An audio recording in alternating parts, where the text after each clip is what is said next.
UEFA Nations league শুরু হচ্ছে বৃহস্পতিবার রাতে, আর প্রথম দিনেই রয়েছে বিগ ম্যাচ, যেখানে পর্তুগালের বিপক্ষে খেলবে ক্রোয়েশিয়া। ক্রিস্টিয়ানো রোনালদো আছেন দলে, মূল একাদশও থাকার কথা CR7-এর। খেলাটি শুরু হবে বৃহস্পতিবার দিবাগত রাত 1:45-টায়। একই সময় আরেক ম্যাচে নামবে বর্তমান নেশনস লিগ ও ইউরো চ্যাম্পিয়ন স্পেন।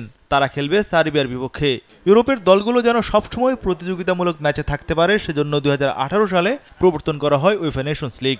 এ পর্যন্ত 3টি আসরে শিরোপা জিতেছে ফ্রান্স, পর্তুগাল ও স্পেন। এদিকে লাতিন অঞ্চলের বিশ্বকাপ বাছাই শুক্রবার ভোরে খেলবে আর্জেন্টিনা। বিশ্ব চ্যাম্পিয়নদের প্রতিপক্ষ চিলি। খেলাটি শুরু হবে শুক্রবার ভোর 6টায়। বিশ্বকাপ বাছাই লাতিন অঞ্চলের পয়েন্ট টেবিলে সবার উপরে রয়েছে আর্জেন্টিনা।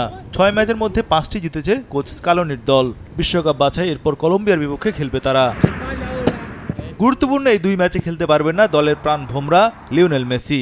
সবশেষ কোপা আমেরিকার ফাইনালে চোটে পড়া মেসি এখনও পরিপূর্ণ ফিট নন। ইন্টার মায়ামির হয়ে গত সপ্তাহে হালকা অনুশীলন করলেও চোট পুরোপুরি সারেনি। মেসির যতদিন সময় লাগে অপেক্ষা করবেন আর্জেন্টাইন কোচ। মেসিকে ছাড়াই চিলির বিপক্ষে ঘরের মাঠ বুয়েনোস আইরেসে মুখোমুখি হবে আলবে সিলেস্তেরা। এর 4 দিন পরেই 10 সেপ্টেম্বর মঙ্গলবার দিবাগত রাত 2টায় আর্জেন্টিনা খেলবে কলম্বিয়ার মাঠে। 250-টিরও বেশি ডিজাইন অপশন নিয়ে ওয়ালটন স্মার্ট ফ্রিজ, বোঝে আপনার প্রয়োজন।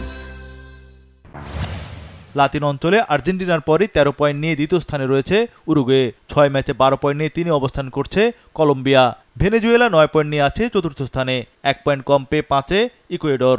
গত বিশ্বকাপে বাছাই সেরা অবস্থানে থাকা ব্রাজিল রয়েছে 6 নম্বরে।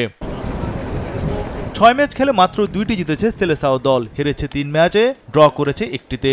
আগামী 7 সেপ্টেম্বর সকাল 7টায় ঘরের মাঠে ইকুয়েডরের মুখোমুখি হবে ভিনিসিয়াস রদ্রিগোরা। 11 সেপ্টেম্বর বুধবার সকাল 6:30টায় প্যারাগুয়ের বিপক্ষে অ্যাওয়ে ম্যাচ রয়েছে ব্রাজিলের। ইনজুরির কারণে লম্বা সময় ধরে দলের বাইরে রয়েছেন নেইমার। কোপা আমেরিকাও খেলতে পারেননি তিনি। আসছে 2 ম্যাচও তাকে ছাড়াই দল ঘোষণা করেছে ব্রাজিল।